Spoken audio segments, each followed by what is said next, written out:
Permission तो साहब उन गरीबों को चाहिए होता है जिनको अपना घर बनाना है और बाहर बुलडोजर, इन्हीं की जो कॉरपोरेशन है, इन्हीं की कॉरपोरेशन बाहर बुलडोजर तैयार रखती है, इन्हीं की कॉरपोरेशन कहती है परमिशन नहीं है तो हम घर गिरा देंगे। परमिशन जैसे लोगों को चाहिए होता है, परमिशन अल्ताफ बुखारी साहब जैसे लोगों को नहीं चाहिए होता है। वो ही सरकार है। लोग तैनात थे जो धक्का मार रहे थे बुजुर्ग औरतों को, हमारी माओं बहनों को। अरे साहब अभी तो आप इक्तदार में भी नहीं आए हो, अभी से कश्मीरियों को क्यों जेल में अल्ताफ बुखारी साहब, सजाद लोन साहब, ये इतनी सारी जो ये लोग जिनको जो नई सियासतदान आर्टिकल 370 एब्रोगेशन के बाद इनकी पार्टियां, इनके लोग, अभी तो ये लोग इक्तदार में भी नहीं आए हैं और अभी आप पावर में भी नहीं आए थे। काम ही वो था चीफ मिनिस्टर की कुर्सी पकड़ लो, यहाँ पे दस्तखत कर लो कि प्राइम मिनिस्टर नहीं रहेगा। यहाँ पे वीजा क्या एक उसको कहते थे, एंट्री परमिट कहते थे उसको। एंट्री परमिट लगता था लखनपुर में, अगर आपको जम्मू और कश्मीर आना पड़ता था। वो एंट्री परमिट जैसी चीजें भी जो थी सादिक साहब ने खत्म कर दी। तो ये सिलसिला तो बहुत पहले से चलता आ रहा है नेशनल कॉन्फ्रेंस को कमजोर करने के लिए, और ताकि जम्मू और कश्मीर की आवाम जो है एक साथ होके अपना वोट कंसोलिडेट ना करे, उनका वोट बटा रहे, ताकि बीजेपी या सेंट्रल गवर्नमेंट, कोई भी जो सेंट्रल गवर्नमेंट हो वो मजबूत हो, और जम्मू और कश्मीर में ऐसी कोई गवर्नमेंट पावरफुल ना, एक गवर्नमेंट पावरफुल ना बने जो सेंटर के साथ नेगोशिएट कर पाए यहाँ के पावर्स के लिए, फेडरल स्ट्रक्चर को मजबूत करने के लिए और यहाँ के लोगों को का हक जो है उनके वो मांगने के लिए। ये चीज 1953 से चलती आ रही है, लेकिन आज बहुत बच्चा समझ गया है। आज किसी भी बच्चे को बोलो बीटिंग क्या है, सीटिंग क्या है, वो समझ जाता है ये क्या गेम चल रही है, किस तरह से ये गेम चलाई गई है। और जो ये अवाम वहां इन्होंने पैसे दे के, बहला के, फुसला के जिस अवाम को लाया था, उस अवाम ने चिल्ला चिल्ला के बोला कि उन्हें उनके साथ रहना नहीं और हमें खोल दो, हमें जाने दो, हम आपके साथ नहीं है। ये अवाम, जम्मू और कश्मीर की अवाम आज जाग चुकी है। जम्मू और कश्मीर में जो परमिशन की बात होती है, परमिशन तो आप जैसे और हमारे जैसे लोगों को परमिशन लेना पड़ता है। परमिशन तो आप जैसे और हमारे जैसे लोगों का कैंसिल हो जाता है। अगर किसी एक चीज की जरूरत है, वो सिर्फ यहाँ के लोगों को बेवकूफ बनाने की जरूरत है, और वो बन नहीं रहे। यहाँ की आवाम आपने देखा कैसे गेटों को धक्का मार रही थी और कह रही थी हमको आपकी सरकार ही वो है, तो उनको क्या परमिशन चाहिए। अगर आपको इसमें कोई शक था तो मैं चाहती हूँ कि यहाँ की जो आवाम से मैं एक गुजारिश करूंगी, जो अमित शाह जी ने बारामुल्ला में एक रैली की, आपको याद होगा शायद, आप वो स्पीच सुनिएगा। वो स्पीच आपने एक बार 10-15 मिनट की स्पीच सुनी, उसके बाद आप कल की इनकी स्पीच सुनिए। हूबहू वही पैराग्राफ है।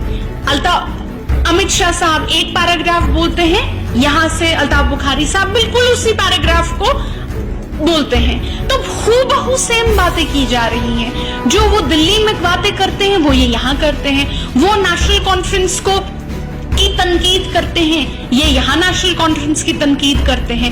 वो वहां डायनास्टी करते हैं, ये यहाँ डायनास्टी करते हैं। वो वहां कहते हैं आर्टिकल 370 वापस नहीं आएगा, ये लोग यहाँ कहते हैं आर्टिकल 370 वापस नहीं आएगा।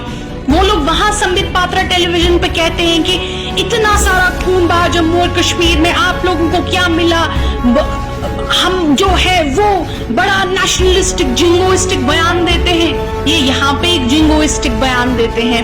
इन्होंने अपनी शुरुआत की कि जम्मू और कश्मीर जो है उसका फ्यूचर जो है इंडिया में है। बिल्कुल सही है, हम भी इसको मानते हैं, लेकिन कम से कम क्या एक बार इनके मुंह से आवाज निकली, एक बार इनके मुंह से आवाज निकली कि जो आर्टिकल 370, जो धारा 370 जम्मू और कश्मीर को इंडिया के साथ जोड़ता था, उस धारा का तोड़ना गलत था।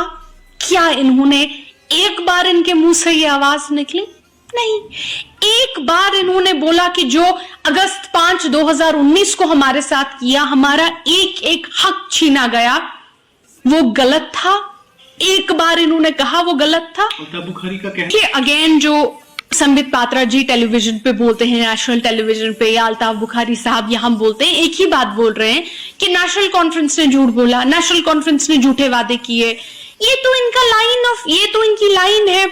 2018 को जिस दिन नेशनल कॉन्फ्रेंस ने म्युनिसिपल इलेक्शंस बॉयकॉट कर दिए थे, उस दिन बीजेपी के general secretary is a very big post, general secretary Ram Madhav ji ने दिल्ली से कश्मीर की फ्लाइट पकड़ी थी और यहां पे आके बोला था उन्होंने कि ये जी बहुत गलत हुआ, ये जी बहुत अच्छा हुआ कि नेशनल कॉन्फ्रेंस ने इलेक्शंस को बॉयकॉट किया। अब जो है, अब हम लोग यहां पे अपना एक बीजेपी फ्रंट क्रिएट कर सकते हैं। उनके बिल्कुल ये अल्फाज थे। बीजेपी फ्रंट का मतलब है वो पॉलिटिकल पार्टियों का एक हुजूम, जो पॉलिटिकल पार्टियां उनके साथ मिलकर जम्मू और कश्मीर में सरकार बनाएंगी। इस बीजेपी फ्रंट का सबसे बड़ा दुश्मन कौन है? National conference. तो आपको हैरानी क्यों होती है अगर अमित शाह जी या संबित पात्रा जी या बीजेपी के स्पोक्स पर्सन जो चीज बोलते हैं बिल्कुल हूबहू वही चीज जम्मू और कश्मीर में उनकी बी टीम्स, सी टीम्स, डी टीम्स दोहराती हैं। वो नेशनल कॉन्फ्रेंस को वहां तनकीद का निशाना बनाते हैं, इनकी बी टीम्स, सी टीम्स यहां नेशनल कॉन्फ्रेंस को तनकीद का निशाना बनाती हैं। इनका तो प्लान है एक बीजेपी फ्रंट बनाना। उन्होंने तो बाज़ाबिता, मैं चाहती हूं आप द हिंदू अखबार पढ़े नवंबर 9, 2018 का, उसमें बाज़ाबिता तौर पे उन्होंने, जनरल सेक्रेटरी ने बीजेपी के राम माधव साहब ने बाज़ाबिता तौर पे कहा है कि वो एक फ्रंट बनाएंगे, एक बीजेपी फ्रंट बनाएंगे जहां ये पार्टीज उनके साथ रहेगी। तो इसमें आपको हैरानी क्यों होती है? ये तो चाहते हैं कि नेशनल कॉन्फ्रेंस रास्ते से हट जाए, क्योंकि नेशनल कॉन्फ्रेंस जिस दिन रास्ते से हटेगी उस दिन ये लोग और बीजेपी साथ में मिलकर यहाँ पे एक परमानेंट गवर्नमेंट बना लेंगे। तो इनको ना तो परमिशन की जरूरत है, इनको ना तो उन चीजों की जरूरत है जो आपको और मुझे, आम लोगों की आवाम ने तो, इलेक्शन तो दूर की बात साहब, यहाँ की आवाम ने तो उसी दिन जवाब दे दिया। और सबसे अहम बात, हम लोग घास खाएंगे, जम्मू और कश्मीर की आवाम, हम लोग पत्थर खाएंगे, घास खाएंगे, लेकिन बेगैरती का नहीं खाएंगे। कम से कम जम्मू और कश्मीर की आवाम इसके साथ है।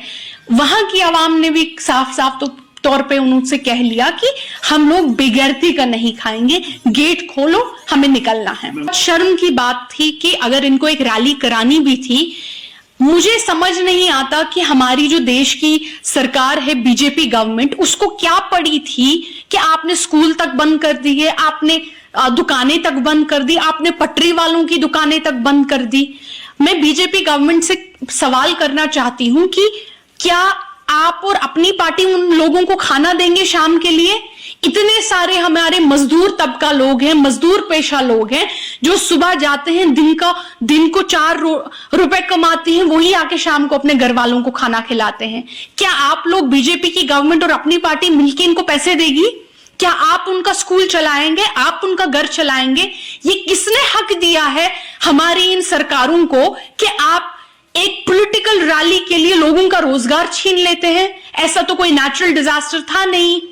आप ट्रैफिक मैनेजमेंट नहीं करते हैं, आप लोगों के दुकानें बंद कर देते हैं, आप स्कूल बंद कर देते हैं, आप ट्रैवल एडवाइजरी जारी करते हैं, जिस ट्रैवल एडवाइजरी में आप लिखते हैं कि unnecessary traffic to this area should be surrounded. क्यों? क्या जम्मू और कश्मीर के अवाम के जो हकूक हैं वो सस्पेंड हो जाते हैं क्योंकि अपनी पार्टी की कोई रैली थी? तो ये एक शर्मनाक बात थी जिस तरह बीजेपी गवर्नमेंट जो है उसने यहाँ के लोगों की सिविल लिबर्टी को सस्पेंड कर दिया। यहाँ के लोगों को कहा कि आप इधर नहीं जा सकते, स्कूलों में ये नहीं कर सकते, पटरियों को रहने नहीं दिया, लोगों के रोजगार पे हाथ मारा सिर्फ इस वजह से कि उनकी रैली थी। तो ये तो कभी होना भी नहीं चाहिए। लेकिन यहाँ पे तो एक लॉलेसनेस है, जिसको हिंदी में कहते हैं जिसकी लाठी उसकी भैंस, या जिसकी लाठी उसकी भैंस, वही चल रहा है, वही सिस्टम चल रहा है। तो this should have never happened. BJP की गवर्नमेंट है, लाठी उन्हीं के पास है और वही डिसाइड करते हैं, क्योंकि कानून, कॉन्स्टिट्यूशन, रूल्स, कि हमारे देश के कॉन्स्टिट्यूशन क्या है, रूल्स क्या है, प्रोसीजर क्या है, we have seen the BJP doesn't follow that. उन्होंने अपना रूल बना लिया कि we have the power and we will do whatever we want.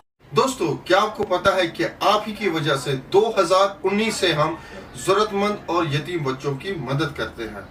और अगर आप जानना चाहते हैं ये कैसे हो रहा है, तो ऊपर इस वीडियो पे क्लिक कीजिए और जानिए कि ये नेक काम आपकी वजह से कैसे हो रहा है। शुक्रिया दोस्तों।